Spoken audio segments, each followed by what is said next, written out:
Hello, good evening, students. Hope you people are fine in your homes and taking care of your health as well and focusing on your studies as well. So students, हम जो last chapter आपसे discuss कर रहे थे वो already हम finish कर चुके हैं. Now we are here to discuss a new chapter, and the chapter name is Elementary Perception of Respiratory System. श्वसन तंत्र का प्रारंभिक ज्ञान, chapter number 18 on page number 199. ये हम सबको पता है कि किसी भी व्यक्ति को जीने के लिए या जीवन यापन करने के लिए सांस लेना बहुत ज़्यादा ज़रूरी है. यदि व्यक्ति सांस लेना बंद कर दे तो उसे आपने देखा होगा कि अगर किसी का भी एक्सीडेंट हो जाता है एट रैंडम, उसे कोई भी प्रॉब्लम क्रिएट हो जाती है या कोई भी दिक्कत हो जाती है तो सबसे पहले हम डॉक्टर के पास जब ले जाते हैं तो डॉक्टर उसकी हार्ट बीट चेक करते हैं कि वो रेस्पायर कर रहा है या नहीं कर रहा है, वो सांस ले रहा है या नहीं ले रहा है. ठीक है. अगर कोई इंसान नहीं सांस ले रहा होता है तो उसे तुरंत ही मृत घोषित कर दिया जाता है, और अगर वो सांस ले रहा होता है तो उसको उसकी रिकवरी के लिए बहुत सारे प्रयास किए जाते हैं, चाहे वो ऑक्सीजन हो या वो एनीथिंग एल्स, मेडिसिन हो, कुछ भी हो. ठीक है. प्रॉपर ट्रीटमेंट दिया जाता है. फिर उसके बाद है जब हम सांस बाहर निकालते हैं तो वह क्या होती है, कार्बन डाइऑक्साइड, और जब हम इन्हें लेते हैं तो हम क्या लेते हैं, ऑक्सीजन. तो जब हम कोई भी गैस को या कोई भी एयर को जब हम लेते हैं तो उसे कहते हैं इनहेल, और जब हम नाक के थ्रू उसे वापस बाहर निकालते हैं तो उसे कहते हैं एक्सेल. ठीक है.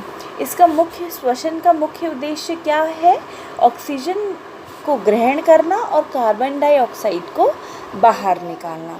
श्वसन तंत्र का अंत क्या होता है, इंस्पिरेशन और रेस्पिरेशन. जो भीतर लेने की प्रक्रिया होती है, जो ऑक्सीजन का हम इनटेक करते हैं उसे कहते हैं इंस्पिरेशन, और जो बाहर निकालने की प्रोसीजर होता है जिसे हम एक्सेल करते हैं कार्बन डाइऑक्साइड को, उसे कहते हैं एक्सपिरेशन. ठीक है. और इंस्पिरेशन और एक्सपायरेशन की जो कंबाइंड प्रोसेस है उसे ही कहा जाता है रेस्पिरेशन.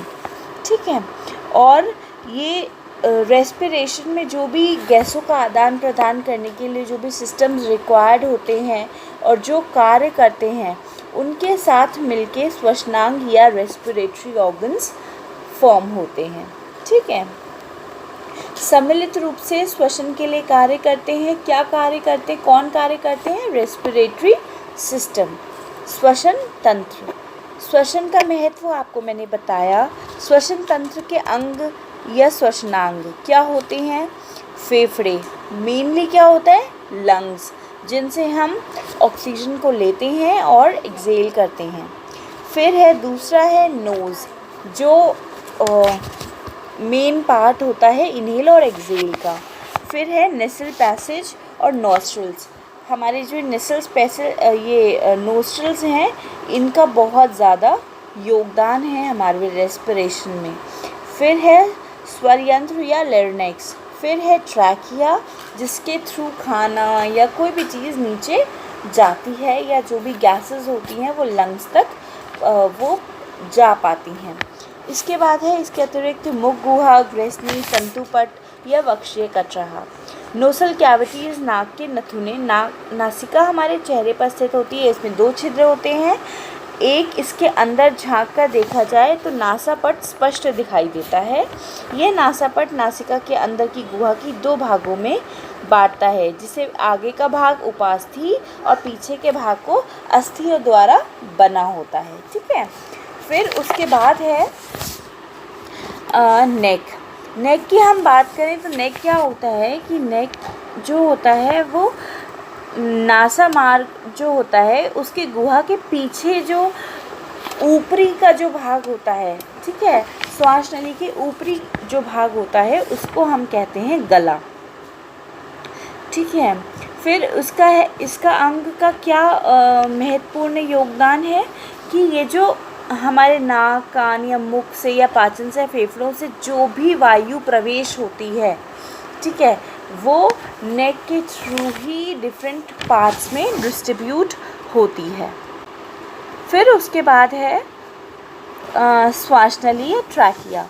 श्वास नली क्या होता है? स्वर यंत्र से जब आगे जाकर वायु श्वास नली में जाती है तो श्वास नली की जो लंबाई होती है वो 20 सेंटीमीटर से 40 सेंटीमीटर तक एक्सटेंड हो जाती है, और उसकी जो नली की परिधि है, जो सर्कमफेरेंस है, वो 2 से 2.5 से 3 सेंटीमीटर हो जाता है। यह नली कार्टिलेज से बने हुए 16 अधूरे छल्लों से बनी होती है। ये सभी छल्ले आपस में जुड़े होते हैं, कनेक्टेड होते हैं। और जो बाल होते हैं, झिल्ली पर छोटे छोटे बाल होते हैं, इन बालों को सीलिया कहा जाता है। फिर है श्वसनी यानी कि ब्रोंकाई, ठीक है। श्वास नली की छाती में 5वीं कशेरुका तथा वायु कोश के पास पहुंचाने पर 2 भाग हो जाते हैं, जिसे श्वसनी कहते हैं। ये दोनों भाग अलग अलग फेफड़ों में पहुंचते हैं, जहां उनकी अनेक शाखाएं हो जाती हैं। ये शाखाएं संपूर्ण फेफड़ों में फैल जाती हैं और बांटते बांटते इनकी जो संख्या होती है वो 10 लाख से भी अधिक हो जाती है। उसके बाद है फेफड़े या लंग्स। फेफड़े श्वसन तंत्र का मुख्य और महत्वपूर्ण अंग हैं। एक व्यक्ति 1 मिनट में 16 से 18 बार तक श्वास लेता है। एक बार में वह 500 घन सेंटीमीटर वायु नाक से फेफड़ों से खींचता है, अर्थात 1 मिनट में 5 से 6 लीटर वायु नासिका मार्ग द्वारा फेफड़ों में पहुंचती है। यह वायु फेफड़ों के भूल भुलैया मार्ग से होती हुई वायु के कोश में जाती है, ठीक है। फिर उसके बाद है कि फेफड़ों के अंदर 3 नलिकाएं आती जाती दिखाई देती हैं। एक तो शुद्ध रक्त नलिका, अशुद्ध रक्त नलिका और श्वास नली की उपनलिका, ठीक है। फिर है महाप्राचीरा पेशी। महाप्राचीरा पेशी क्या होता है? यह फेफड़ों और उदर के मध्य स्थित होती है, इन बिटवीन उदर और फेफड़े यानी कि लंग्स, ठीक है। फिर है ये वक्ष गुहा तथा उदर को पृथक करती है, सेपरेट करती है। और ये जो पेशी का संकुचन होता है, कॉन्ट्रैक्शन होता है, ये भी मांसपेशियों से ही बना होता है। जब ये पेशी सिकुड़ती है तो इसके बीच का भाग नीचे की ओर झुक जाता है और इस प्रकार वक्षीय गुहा या अधिक बड़ी हो जाती है, जिससे उसमें वायु बढ़ जाती है, ठीक है। फिर है रुधिर का शुद्धिकरण। फेफड़ों में गैसीय लेन देन, वायु के अवयव, भीतर जाने वाली वायु, बाहर जाने वाली वायु, यह आप चार्ट अपनी बुक से देख सकते हैं। जैसे आप देखिए, जल वाष्प वायु के अवयव जिसमें सबसे कम है, हम बात करेंगे तो जल वाष्प की, जिसमें भीतर जाने वाली वायु जो होती है वो बहुत कम होती है और बाहर निकलने वाली जो वायु होती है वो बहुत ज़्यादा होती है, ठीक है। फिर है उचित श्वसन क्रिया। उचित श्वसन क्रिया क्या होता है? जब हम मैक्सिमम अमाउंट में ऑक्सीजन का इंटेक करते हैं तो उसे उचित श्वसन क्रिया कहा जाता है, और जब हम मैक्सिमम अमाउंट में कार्बन डाइऑक्साइड को एक्सेल करते हैं, निष्कासित करते हैं, तो उसे उचित श्वसन क्रिया कहा जाता है। फिर है नाक से सांस लेने के लाभ क्या होते हैं? वायु में सदैव कुछ ना कुछ लटकने वाली अशुद्धियाँ पाई जाती हैं, तो उसमें क्या होता है कि वो नाक के बालों में और जो ल्यूब्रिकेंट होता है वहाँ पे वो फंस जाते हैं और वहाँ से छन कर वो अंदर एंटर करते हैं। फिर उसके बाद है नाक से श्वास लेने की स्थिति में वायुमंडल में विद्यमान ठंडी वायु सीधे ही श्वसन तंत्र के आंतरिक भाग में प्रवेश करती है, प्रवेश ना करके वो क्या होता है, रक्त की जो नलिकाएं होती हैं उनमें रक्त की गर्मी से ठंडी वायु को कुछ गर्म कर देती है, जिससे ठंडी वायु होने वाली हानि से बचा जा सकता है। फिर है नाक से प्रारंभ होने वाली संपूर्ण श्वसन मार्ग में एक झिल्ली विद्यमान होती है, जो कफ के रूप में बन जाती है और एक प्रकार का स्राव द्वारा नम रहती है। इस क्रिया के उपरांत फेफड़ों को शुद्ध कीटाणुयुक्त वायु ही प्राप्त होती है। फिर है यही ये चैप्टर आपका फिनिश होता है।